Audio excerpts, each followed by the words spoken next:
30 টাকায় কেনা রেনকোট চেনটা কেটে গেল, হায় পুরা কপাল।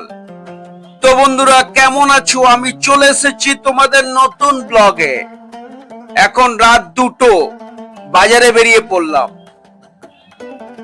মার্কেটে পৌঁছে গেছি, কিন্তু বাইরে বেরাতে পাচ্ছি না, মুষলধারায় বৃষ্টি হচ্ছে। মনে হচ্ছে নৌকা লাগবে বাজারে ঢুকতে। রাস্তাঘাট পুরো ফাঁকা, আমরা ছাড়া সবাই জলে ভিজে কাজ করছে। একটু কম হয় বাইরে বেরিয়ে একটি ব্রিজের নিচে পৌঁছলাম।